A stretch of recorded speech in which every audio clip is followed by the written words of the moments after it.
Hello! Magandang araw sa inyong lahat mga kababayan ko. Coveran ko lang to para walang liwanag na makapasok. Magandang araw sa inyong lahat. Surprising yung resulta ng eleksyon, no? Surprising talaga. Hindi ko inaasahan. Nasa 99.4% na eh.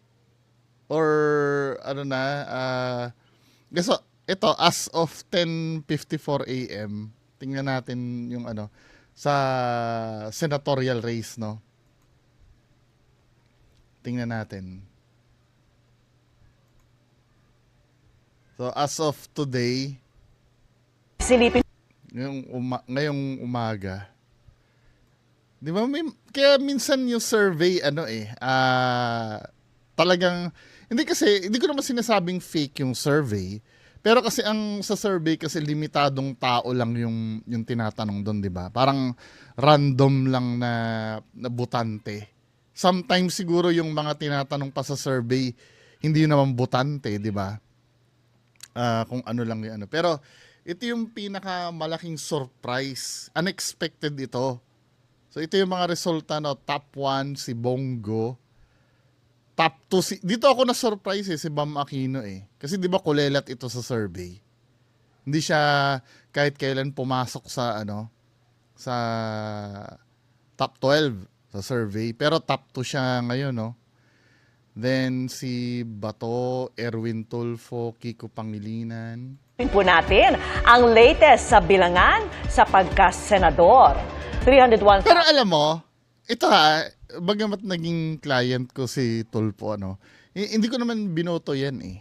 Pati yung kapatid niya. Pero kahit pa paano nalulungkot ako para kay Bitag, no?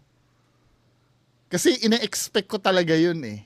Na-surprise ako talaga na hindi siya kasama. 'Di ba? Mukhang naging confident kasi siguro masyado si Bitag, si Ben Tulfo. Akala niya siguro yung pagiging Tulfo niya sapat na yon. Parang hindi ko naman siya nangangampanya ba siya? Parang hindi ko siya masyado nakikita sa TV na yung active. Ito si Erwin Tulfo pumasok, no? 1,896. Ito yung sinasabi kanina, di ba, ni Comelec Chairman. Kaya Feeling ko irreversible na ito eh. Ito na talaga to eh. Ito rin, surprising ito, si Marcoleta. Nakaka-surprise ito. Hindi rin pumapasok sa top 12 ito eh. Tapos Ping Lacson. Ito matagal na rin kasi ito, si Tito Soto. Pia Cayetano, Villar. Talagang apelyido na lang talaga yung no. Pero yung si Binay, hindi siya pumasok. Akala niya madadala pa siya na apelyido medyo niya. bumaba yung mga figures dahil nga yung nag-duplicate yung iba. Correct. Pang-anim. Anong bumaba yung figures dahil nag-duplicate? Nagtaka din ako dyan eh. Parang may bumabang boto dyan eh. Bumaba yung mga figures dahil nga yung nag-duplicate yung iba. Correct. Pang-anim po sa pagkasenador pa rin, Rodante Marcoleta, 12,228,463. Pang-pito, Ping Lacson, Mukhang may issue sa bilangan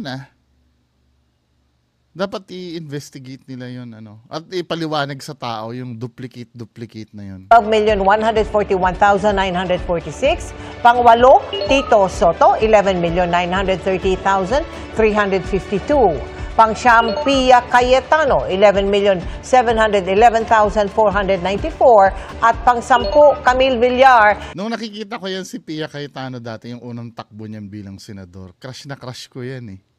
Gandang-ganda ako dyan dati, ngayon matanda na Di ba? 11,025,650. Pang-11, Ako nabwisit lumakas sila. Di ba dati kulelat ito, 12 ito si Lito Lapid. Lumakas no? Lito Lapid. Tapos dito ako nagulat. Si Ben Tulfo, 13 yan, di ba? Kagabi.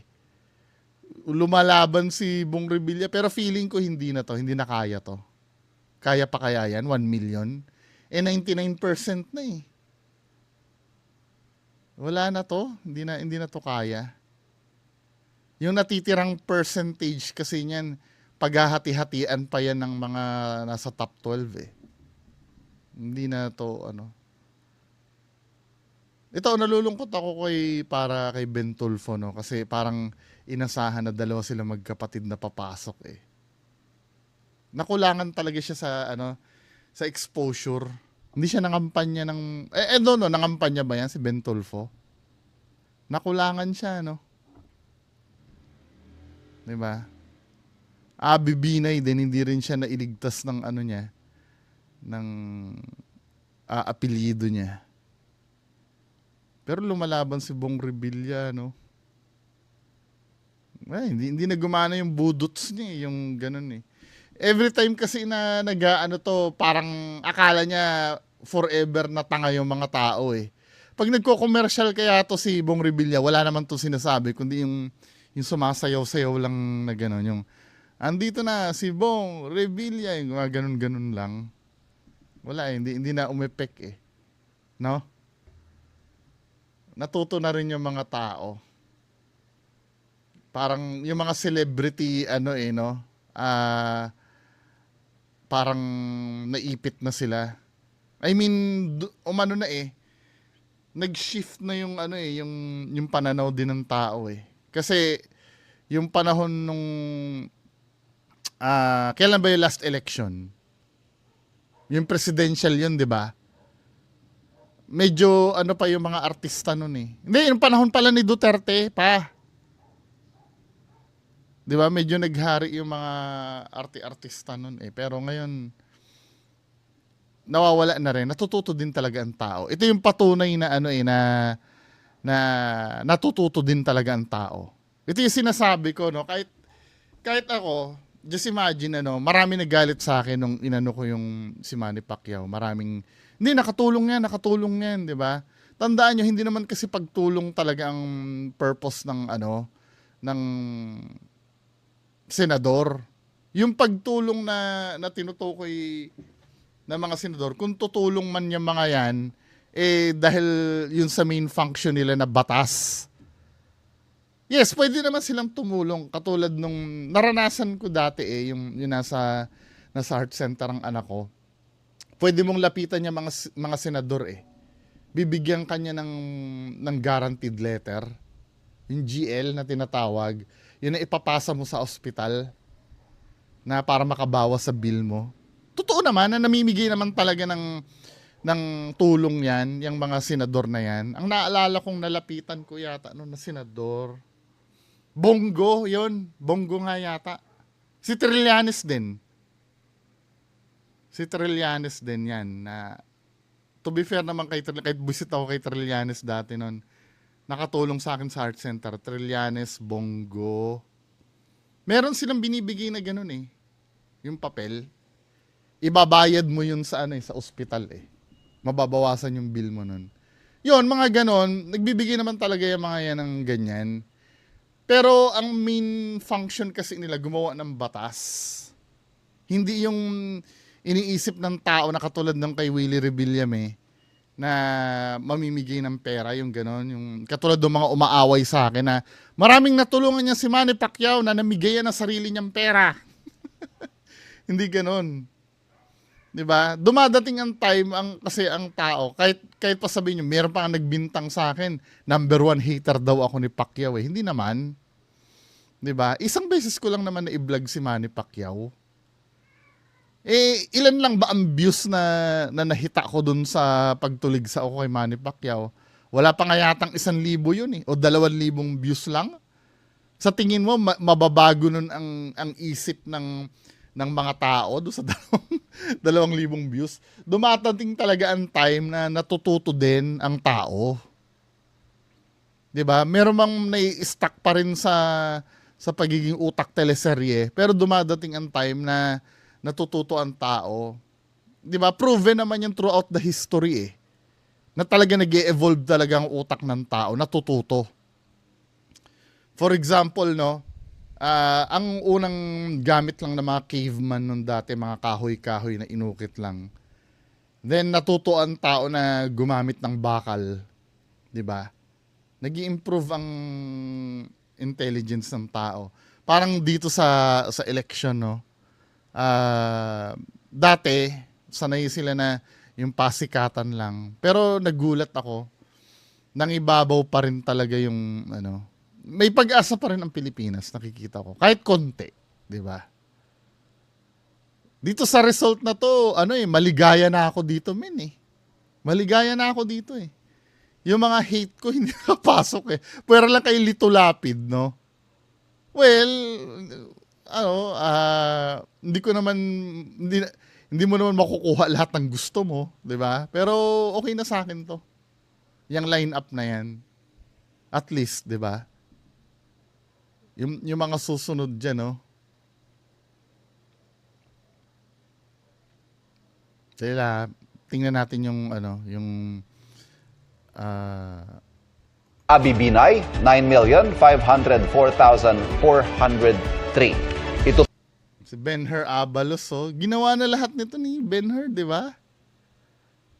Jimmy Bondoc, Manny Pacquiao, wala. Philip Salvador. Mga nangunguna ito sa survey eh. Di ba? Si Bosita.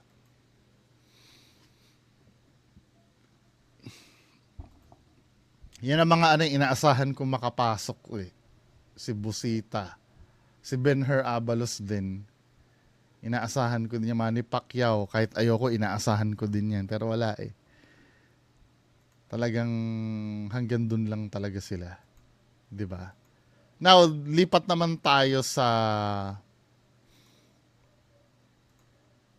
party list. Tingnan natin yung party list, no?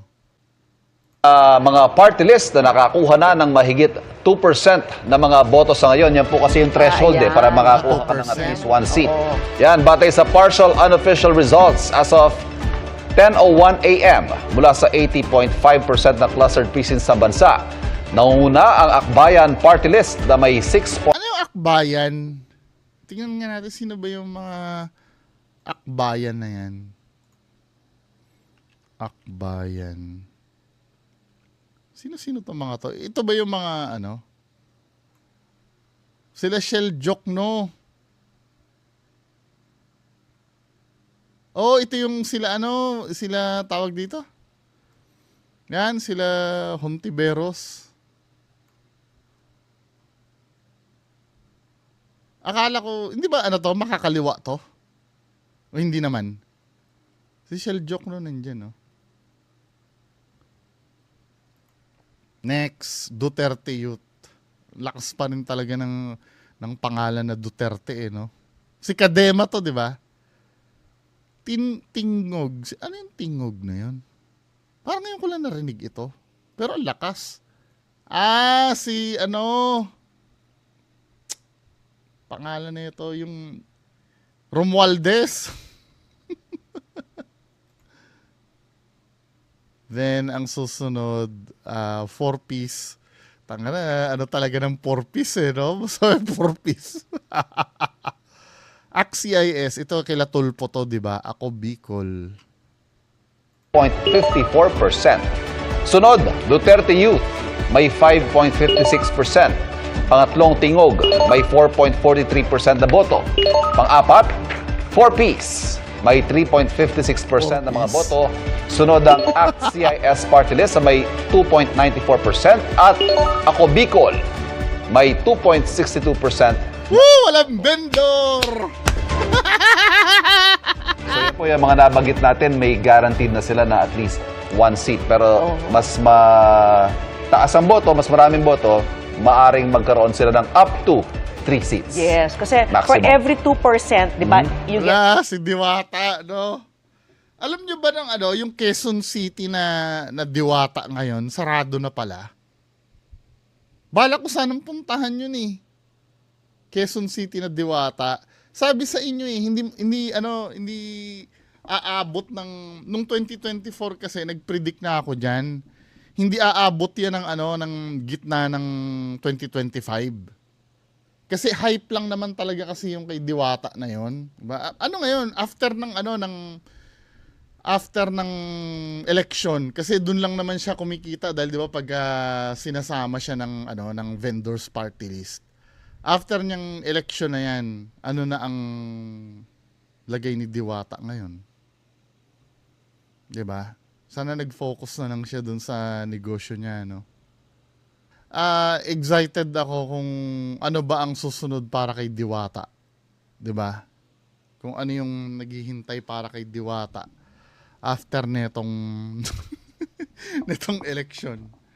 Then sa Manila, sa Manila, surprise na surprise din ako eh. Sa resulta. Punta natin ng Manila ha. Bago tayo magpasig. Pasig din nagva-viral eh. City of Manila. Kasi ang alam ko talaga maglalaban dito si Isko at SV. Si Sam Bersosa. Pero nagulat ako, mas malakas pa pala si Hani kay Sam Bersosa, no? Ito yung, kasi kadalasan yung mga election, pa lang eh, kahit hindi pa nag-i-start, alam mo na yung kahihinatnan eh. Pero ito, surprising itong nangyaring election na to. Ayan o.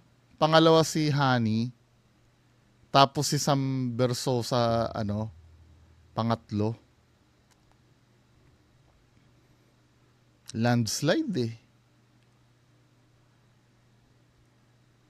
Atienza Chi. Ito ba anak ni Lito Atienza?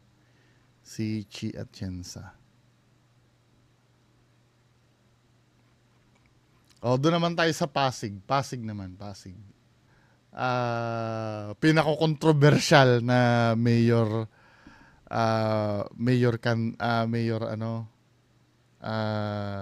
race. Yan. Landslide shit. Nakakahiya to, men. Tapos yung vice niya si Dodot Jaworski. Basketball player. Vico Soto. Ang dami talagang kay Vico.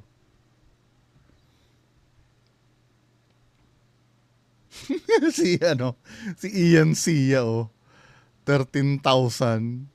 Kalaban niya 284. Wala, kahit wag ka nang dyan ng disqualification mo, aapila ka pa ba disqualification mo niyan? Kahit na hindi ka Sayang si Shamsi Supsup hindi siya umabot, no? Ang layo nung kalaban niya. 1, 2, 3, 4, 5, 6. Santiago Pau de los Santos Volta. Consi Eric. Coach Paul. Sayang hindi umabot si Shamsi. Sayang si Shamsi Supsup, no? Si James Yap San Juan yun, di ba? Tingnan nga natin kung pumasok si James Yap. San Juan. So, tingnan natin San Juan. Si Zamora, Francis Zamora, panalo. Attorney Bell Zamora. Uy, shit! Si James Yap, pasok, Woo! 3 points. James Yap. Iba talaga pa rin ang hatak ni James Yap, no? Tingnan natin yung mga celebrities na,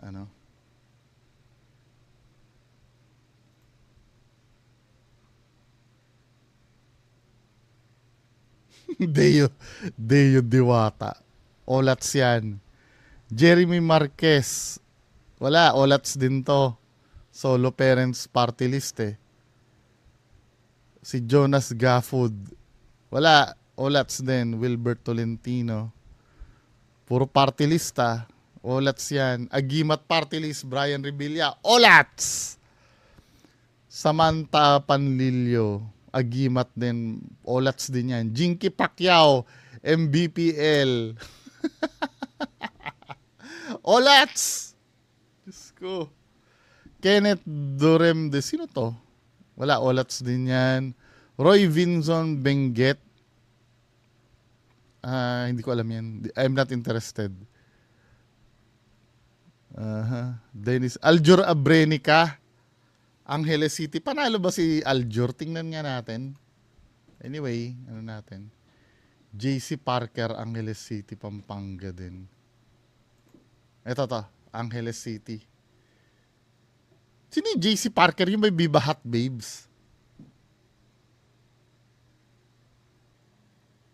Wala. Blaglag si Aljur. 6 lang to, di ba? 1, 2, 3, 4, 5, 6. Laglag si Aljur.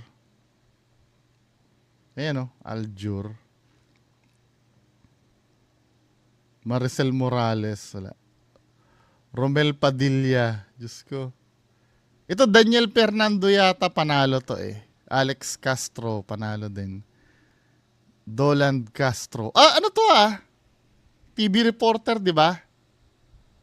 Doland Castro. Ali Forbes. Enzo Pineda.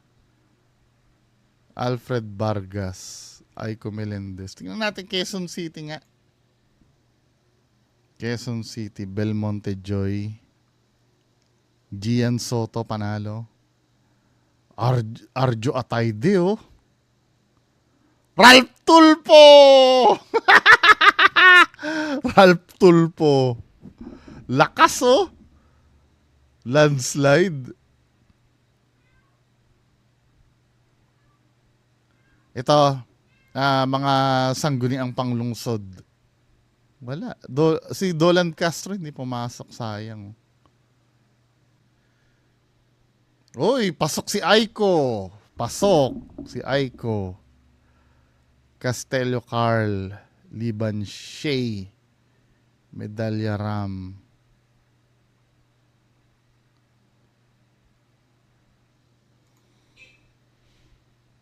Si Marjorie Barreto, Lagapak eh. Dennis Padilla. Second District, Caloocan, si Dennis Padilla. Tingnan nga natin. Second District daw si Dennis Padilla eh. To First District, Second District.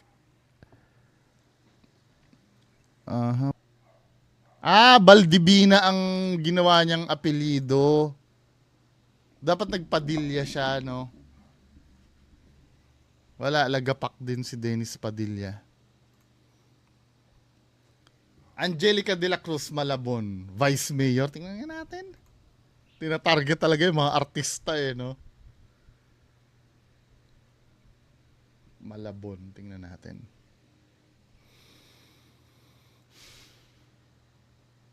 Ito panalo si Dodot Jaworski.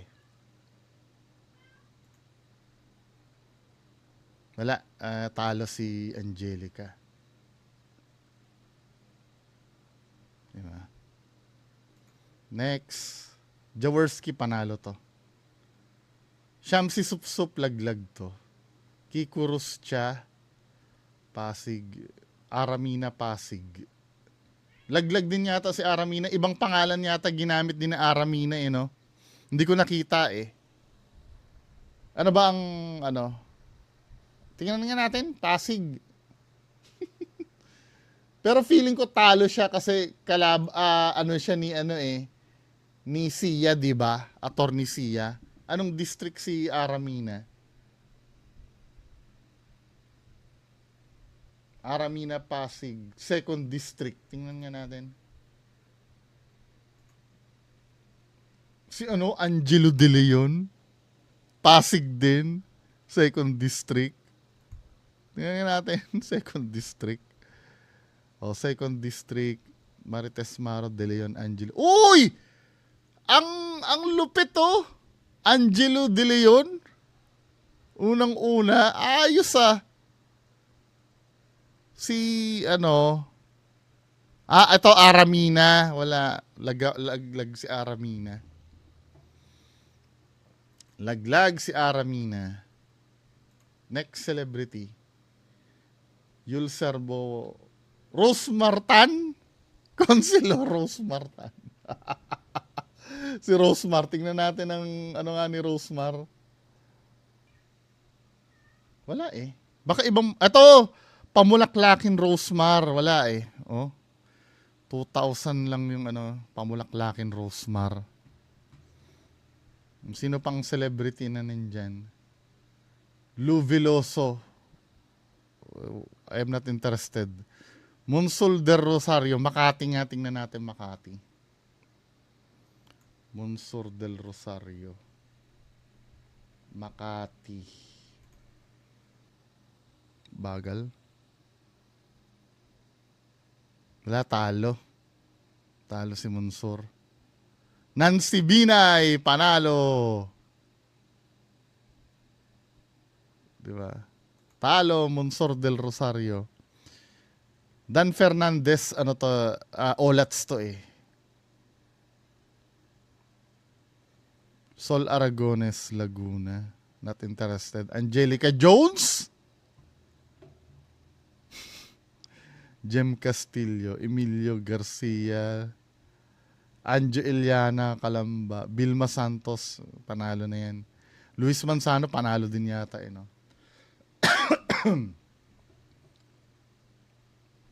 Sino ba? Lucy Torres, Ormoc. Tingnan natin, Ormoc.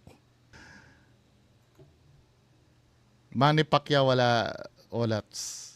Arjo, panalo to. Lino Cayetano, Jolo Revilla. Tingnan natin ang mga Revilla next. Ano? Sana yung City of Ormoc? Ormoc City. Lucy, ba? Panalo? Panalo.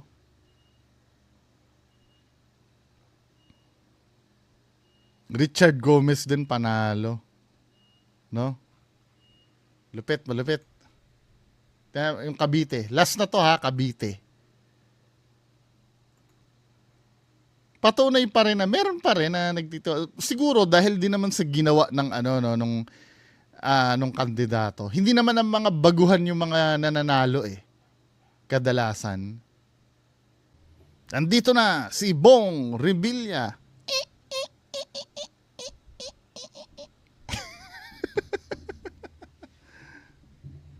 Remulla nung una. Yan, Remulla, Revilla.